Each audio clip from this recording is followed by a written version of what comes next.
नमस्कार, आप सभी का स्वागत है मेरे इस यूट्यूब चैनल पे।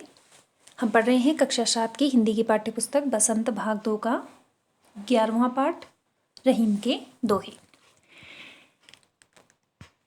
पहला दोहा है, कही रहीम संपत्ति सगे बनत बहुत बहुरीत, विपत्ति कसौटी जे कसे तेई साचे मीत।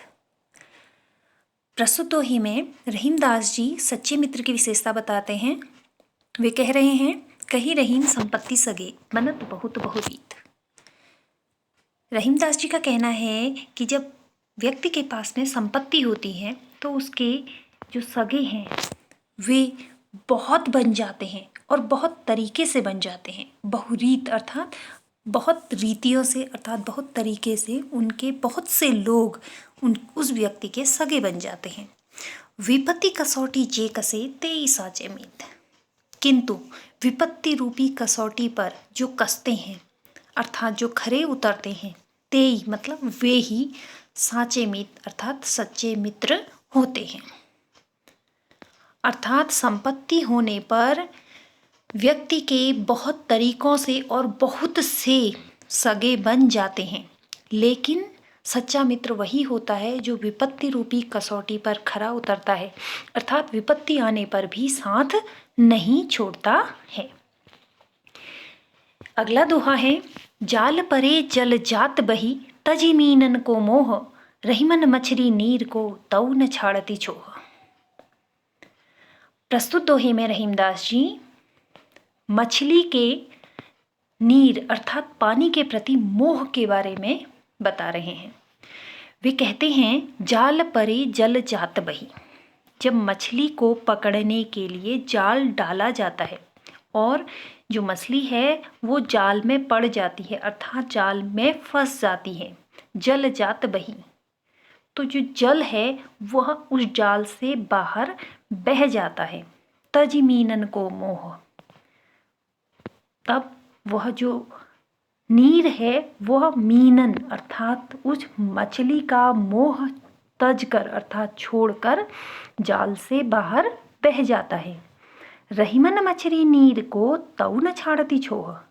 किंतु रहीमदास जी कहते हैं कि जो मछली है वह नीर के मोह को अर्थात पानी के मोह को नहीं छोड़ती है और पानी नहीं मिलने पर तड़प तड़प कर मर जाती है। इस प्रकार जो मछली का नीर के प्रति अर्थात पानी के प्रति मोह है वह सच्चा मोह है और पानी न मिलने पर जो मछली है वह अपने प्राणों को छोड़ देती है अर्थात त्याग देती है। अगला दोहा है, तरवर फल नहीं खात है, सरवर पियत न पान, कही रहीम पर काज हित, संपत्ति सचही सुजान। प्रस्तुत दोहे में रहीमदास जी ने परोपकारी व्यक्ति के स्वभाव का वर्णन किया है। वे कहते हैं, तरवर फल नहीं खाते हैं। तरवर अर्थात पेड़ फल नहीं खाते हैं, यानी कि पेड़ अपने फलों को नहीं खाते हैं। सरवर पियत न पान, सरवर अर्थात तालाब, पियत मतलब पीते हैं, न मतलब नहीं, पान अर्थात पानी, यानी कि जो तालाब है वो अपना पानी खुद नहीं पीता है। कही रहीम पर काज हित, रहीमदास जी कहते हैं कि पर काज यानी कि दूसरे के कार्यों के लिए अर्थात परोपकार के लिए संपत्ति संचय ही सुजान। संपत्ति अर्थात धन दौलत, संचय ही मतलब संचय करते हैं, सुजान मतलब सज्जन व्यक्ति, अर्थात सज्जन व्यक्ति जो है वो अपनी संपत्ति का संचय पर काज अर्थात परोपकार के लिए ही करते हैं। जिस तरह जो तरवर अर्थात जो पेड़ है वो अपने फलों को स्वयं नहीं खाता है, वह उसे दूसरों को प्रदान करता है, और जिस तरह जो तालाब है वो अपने पानी को खुद न पीकर उसे दूसरों के लिए दे देता है, उसी तरह जो सज्जन व्यक्ति होते हैं वो अपनी संपत्ति का संचय परोपकार के लिए करते हैं। अगला दोहा है, थोथे बादर क्वार के ज्यों रहीम गहरात, धनी पुरुष निर्धन भय करे पाछली बात।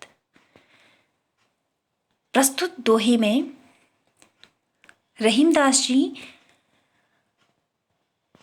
बता रहे हैं कि जो थोथे अर्थात जो झूठे बादल होते हैं क्वार अर्थात आश्विन के महीने में।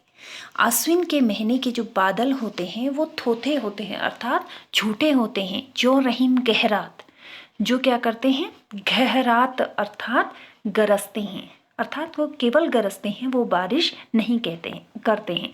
क्वार का मतलब होता है आश्विन का महीना, जो कैलेंडर के अनुसार सितंबर और अक्टूबर के महीने में पड़ता है। तो इस महीने में जो बादल होते हैं वो गहराते हैं, गरजते हैं, लेकिन बरसते नहीं हैं। उसी प्रकार जिस प्रकार जो धनी पुरुष हैं वो निर्धन जब हो जाते हैं, यानी कि उनके पास जब धन नहीं होता है, करे पाछली बात, वह पिछले समय की बातें ही करते रहते हैं, अर्थात वह उस समय की बातें करते हैं जब उनके पास में धन हुआ करता था। एक बार पुनः इस दोहे का भाव मैं आपको बताऊंगी।